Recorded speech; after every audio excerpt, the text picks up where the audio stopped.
तो दिल्ली में अगले एक हफ्ते तक प्रचंड गर्मी से दिल्ली और एनसीआर के लोगों को राहत मिलती नजर नहीं आ रही, क्योंकि पहले 3-4 दिनों के लिए ऑरेंज अलर्ट जारी किया गया है और उसके बाद 2 से 3 दिनों तक येलो अलर्ट जारी किया गया है। यानी अगला जो एक सप्ताह है वो मुश्किलों भरा है, राहत मिलता नज़र नहीं आ रहा अगले एक सप्ताह दिल्ली एनसीआर के लोगों को इस प्रचंड गर्मी से। देश के दक्षिणी हिस्से में मानसून ने दस्तक दे दी है और दिल्ली एनसीआर के लोग भी इंतज़ार कर रहे हैं कि कब मानसून यहां दस्तक दे और यहां के लोगों को राहत मिले। एक बार फिर से रुक कर रहते हैं, डॉक्टर ब्रह्मदीप सिंह संधू हमारे साथ जुड़ गए हैं, झज्जर के सीएमओ हैं। डॉक्टर साहब, मौसम जिस तरीके से बदल रहा है, कैसे लोगों को इस मौसम में खुद को प्रोटेक्ट करके रखने की ज़रूरत है, कैसे खुद को प्रोटेक्ट रखें? सबसे पहले तो मैं कहना चाहूँगा कि सबसे ज़रूरी बात ये एक्सेप्ट करना कि मौसम गर्म है। कभी कभी हम ये बात समझने लगते हैं कि कोई बात नहीं, मुझे इस बात से क्या फ़र्क पड़ेगा। तो एक्सेप्टेंस सबसे ज़रूरी बात है कि गर्मी का मौसम है, जब बाहर निकलना है अति आवश्यक है तभी बाहर निकलें। जब तक हम इस बात को नहीं समझ पाएंगे बाकी सारे परहेज दूसरे नंबर पे ही आते हैं। पहली बात तो साइकोलॉजिकली इस बात को एक्सेप्ट करना कि एक ये एक्सट्रीम हीट वेव सिचुएशन है जिसके अंदर हमें अपनी प्रायोरिटीज एडजस्ट करनी पड़ेंगी। अगर कोई ऐसा कार्य है जो कि सुबह सुबह उठ के या शाम को हो सकता है जब डायरेक्ट सनलाइट नहीं है तो उस समय कर लिया जाए, या फिर दिन के समय पर अगर ऐसा कुछ है कि धूप के समय पर जाना भी है तो उस समय अपनी पूरे साजो सामान के साथ तैयारी के साथ बाहर निकलें, जिसके अंदर हाइड्रेशन के लिए आपके पास ORS या प्लेन वाटर अवेलेबल हो, सूती कपड़े पहने हुए हो और जो सन एक्सपोजर है वो मिनिमल रहे उस दौरान। तो बचने के लिए सबसे पहली मेरी सलाह यही रहती है कि हम इस बात को समझें कि क्या बाहर निकलना आवश्यक है या नहीं है। और साथ के अंदर अगर कोई ऐसी स्थिति रहती है जिसके अंदर कोई वल्नरेबल व्यक्ति है तो वो भी चूज कर लिया जाए कि व्हेन टू मूव आउट तो पता लग ही गया, लेकिन who should go out, who should go out के अंदर वो लोग जो कि वल्नरेबल हैं, जैसे कि एक्सट्रीम एज वाले और छोटे बच्चे या बुजुर्ग वो वल्नरेबल हैं, या फिर प्रेग्नेंट लेडीज वो वल्नरेबल रहती हैं। उन लोगों को अगर बाहर जाना है अति आवश्यक कारण, कोई मेडिकल जांच के लिए या किसी जरूरी कार्य के लिए बाहर जाना है तभी जाएं बाहर, नहीं तो गर्मी के अंदर बाहर ना जाएं। डॉक्टर साहब, कोई ऐसा बीपी का पेशेंट हो उसे भी ध्यान रखना चाहिए कि ब्लड प्रेशर की कोई दवाई खा रहे हैं, उन्हें भी ध्यान रखना चाहिए गर्मी के मौसम में बाहर जाते हैं। डॉक्टर साहब, एक बहुत कॉमन, जैसे आपने जो बातें कही, कई सारी चीज़ें तो लोग इस चीज़ को स्वीकार भी करते हैं और उस चीज़ को लोग फॉलो भी करते हैं। आप गर्मियों में कहीं बाहर चले जाइए तो लोग देखते हैं छाता लेके ही चलते हैं, खुद को ढक के ही रखते हैं, ये सारे प्रोटेक्शन तो लोग ले रहे हैं। अमूमन हम ये देखते हैं, जैसे आपने कहा कि जो प्रेग्नेंट लेडीज़ हैं या जो बुज़ुर्ग हैं, सीनियर सिटीजन हैं या बच्चे हैं, उनको विशेष तौर पर हर मौसम में, जब भी मौसम में ट्रांजिशन होता है, आपको उनको प्रोटेक्ट करके रखने की ज़रूरत होती है। इसमें भी जैसे आप लोग बताते हैं, आप जैसे लोग, कि खान पान में विशेष तौर पर परहेज़ करें, धूप में जाने से बचे।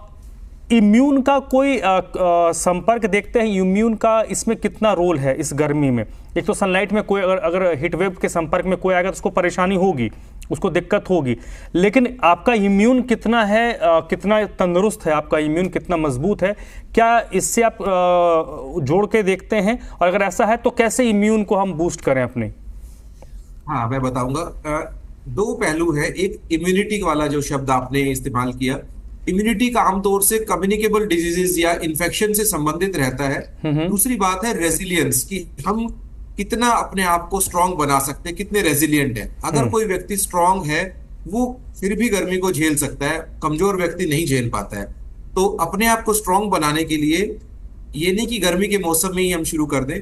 अगर अपने आप को स्ट्रांग बनाना है तो उसके लिए रेगुलर एक्सरसाइज करना, रेगुलर वॉक करना, प्राणायाम और योगा को जीवन का हिस्सा बनाना, जो कि पूरे साल चलेगा। ये नहीं कि सिर्फ गर्मी का मौसम हम अभी बात कर रहे हैं कि अभी 15 दिन में ही दौड़ लगाना शुरू कर दें। पूरे साल हम अगर रेगुलर एक्सरसाइज करते हैं तो वो लोग ज्यादा रेजिलियंट होते हैं इस प्रकार की कष्टदायक परिस्थितियों को झेलने के लिए। तो इम्यूनिटी से ज्यादा रेजिलियंस का रोल मैं कहूंगा रहेगा इसके अंदर। और फिर खान पान का भी रोल रहता है कि किसके शरीर के अंदर वाटर कंटेंट कितना है। कोई किसी व्यक्ति को ऑलरेडी पानी पीने की आदत ही नहीं, कुछ लोग होते हैं कि सिर्फ लिमिटेड सा ही पानी पीते हैं, कुछ लोग पानी ज्यादा पीते हैं। तो जिन लोगों को ठीक से पानी पीने की आदत है, वो ऐसी स्थिति में बेहतर है। नहीं, जैसे आपने डॉक्टर साहब कहा जो रेजिलियंस की आपने बात कही, जैसे हम जैसे जो लोग हैं, हमें कई बार होता है घर के अंदर एसी में, अपनी गाड़ी के अंदर भी अगर एसी चल रहा फिर भी हमें गर्मी लगती है, लेकिन उसी दौरान हम देखते हैं कि बाहर में बहुत ऐसे लोग हैं जो उसी टेम्परेचर में काम करते हैं, तो उनके बॉडी में कुछ तो हमसे डिफरेंट है जो उस चीज़ को झेल रहे हैं, हम नहीं झेल पा रहे।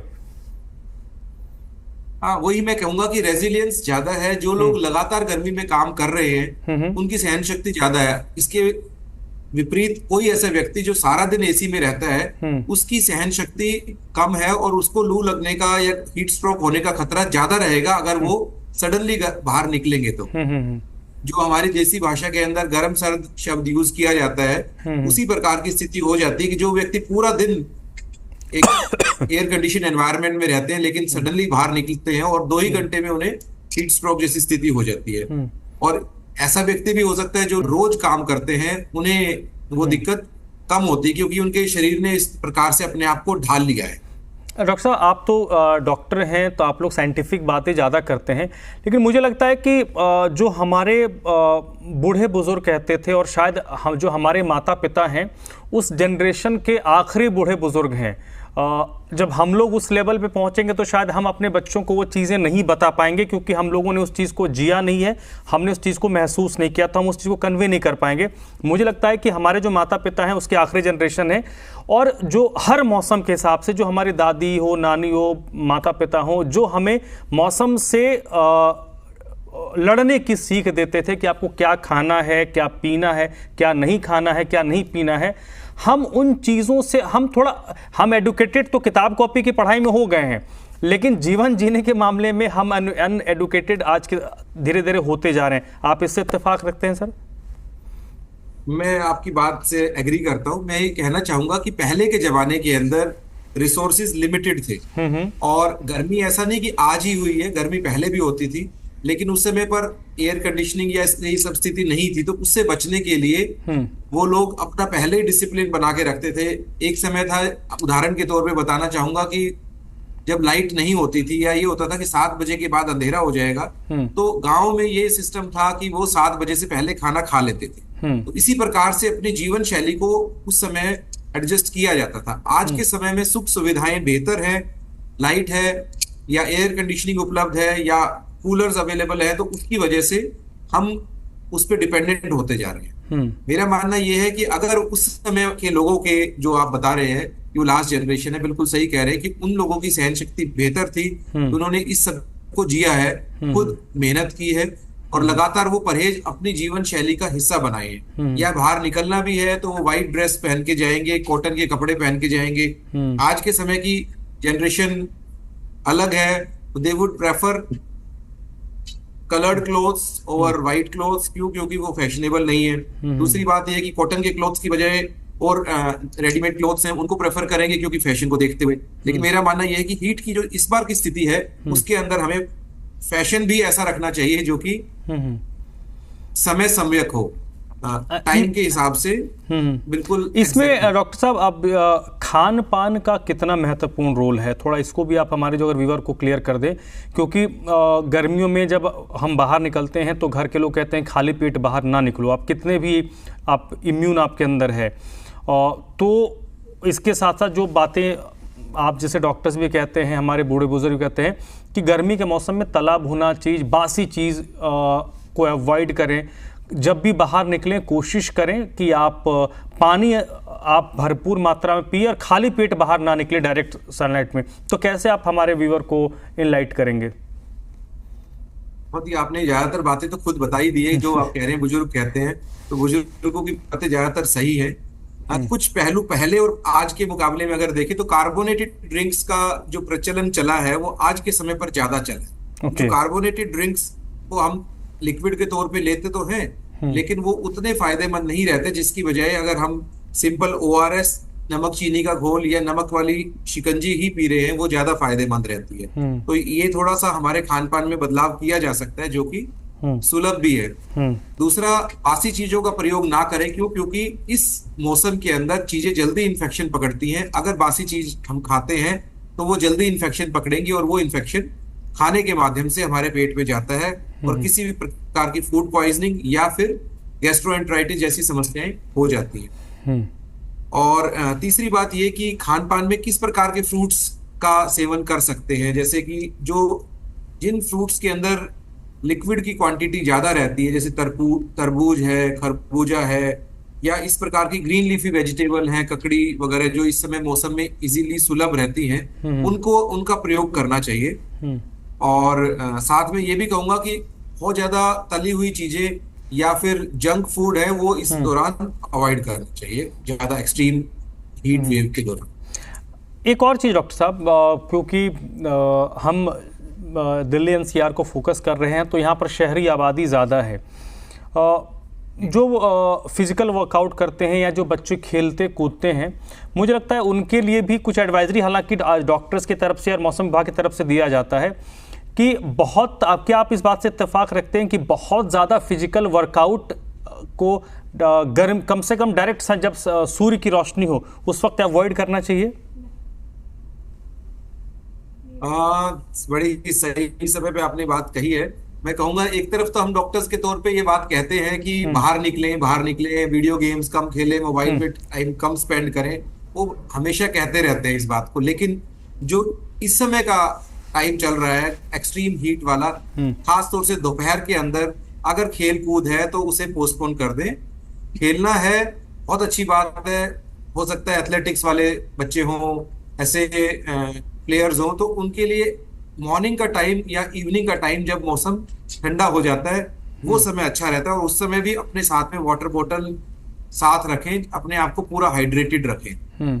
तो time management is important and then lifestyle management is important. फिर भी किसी को भी, चाहे कोई कितना भी स्ट्रांग हो, आइडियली उसे किसी भी गेम में दोपहर के समय पर नहीं खेलना चाहिए, खासतौर से इस अत्यधिक गर्मी के मौसम में। डॉक्टर साहब, एक और जल्दी से अब मैं थोड़ा 2-3 सवाल आपसे ले लेता हूँ। कोई आदमी लू या हीटवेव की चपेट में आ गया, कैसे पता चलेगा? बड़ी सही बात है जी। Early diagnosis is the key word. अगर कोई भी किसी को बीमारी होती है तो उस बीमारी को पकड़ने के लिए कुछ लक्षण हो सकते हैं। अगर वो लक्षण आम जन को पता होंगे तो हम उस चीज को पहचान पाएंगे। तो मुख्य लक्षण जैसे कि सबसे पहला लक्षण है कमजोरी महसूस होना। बहुत देर तक जब धूप में घूम लेते हैं तो सिर फटने लगना, ऐसी महसूस होना कि सिर फटने वाला है, बहुत गर्म हो गया है, और कमजोरी महसूस करना, इस प्रकार के लक्षण हो सकते हैं। या फिर इस प्रकार के लक्षण हो सकते हैं जैसे चक्कर आने लगे हैं, या फिर उबकाई जैसी आना, उल्टी जैसी फीलिंग होना, और अत्यधिक पसीना आना, ये सब। और एक स्थिति ऐसी भी आ सकती है कि बेहोशी जैसी स्थिति आ रही है कि बेहोश ही होने वाले हैं। ऐसे में अगर ये सब लक्षण नजर आ रहे हैं और साथ के अंदर गर्मी का मौसम है तो हमें समझना चाहिए कि हीट स्ट्रोक जैसी स्थिति हो गई है। सबसे पहले गर्म स्थान से उसे नॉर्मल टेम्परेचर वाले उसमें लेके आना है, प्लेजेंट वेदर में लेके आना है, जिसके अंदर हम अगर पंखे की हवा दे सकते हैं तो पंखे की हवा हो, जहाँ पे कूलर की हवा या एसी की हवा दे सकते हैं वो हो। ऐसे के अंदर प्रॉपर वेंटिलेशन होना आवश्यक रहता है। तो चेंज ऑफ प्लेस तुरंत कर दे जैसे ही हमें पता लगता है कि ये व्यक्ति हमारे को।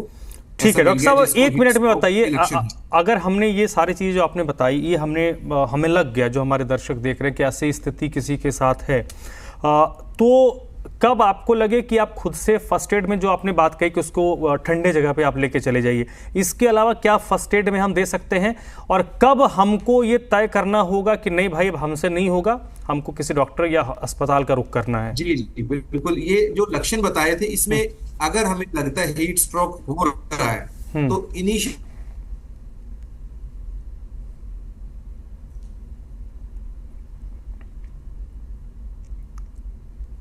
चलिए, लगता है डॉक्टर साहब का संपर्क टूट गया है। आ गए? हाँ ठीक है, प्लीज कंटिन्यू कीजिए डॉक्टर साहब जल्दी से। जी, हो सकता है ये इंटरनेट कुछ प्लीज। कम हुआ हो। ठीक है। तो मैं बता रहा था कि अगर हमें ऐसी परिस्थिति लगती है कि बेहोश नहीं है, होश में है, डॉक्टर के पास जाना भी है, ऐसी स्थिति के अंदर सबसे पहले हम उसे ORS का घोल दे दें। ORS अवेलेबल नहीं है तो नमक और चीनी का घोल बना के तुरंत दे दें। प्रॉपर उसके अंदर टेम्परेचर मेंटेन करके ठंडे माहौल के अंदर उसको लाके, उसके बाद उसको डॉक्टर के पास लेके जाएं। डॉक्टर के पास जाएंगे, अगर लगता है ब्लड प्रेशर बहुत ज्यादा कम हो गया है, चक्कर खा के बेहोश हो रहे हैं, ऐसी स्थिति के अंदर तो इमरजेंसी है, तुरंत एम्बुलेंस बुलाकर उन्हें शिफ्ट करना चाहिए डॉक्टर के पास। ठीक है, बहुत बहुत शुक्रिया सर आपका। डॉक्टर ब्रह्मदीप सिंह संधू जो सीएमओ हैं झज्जर के, उन्होंने हमें जानकारी दी है और मुझे उम्मीद है, भरोसा है कि उनके द्वारा जो इन्फॉर्मेशन और जानकारी दी गई है उससे हमारे जो व्यूवर हैं, दर्शक हैं, वो लाभान्वित ज़रूर हुए होंगे। बहुत बहुत शुक्रिया सर आपका, डॉक्टर साहब, हमसे जुड़ने के लिए।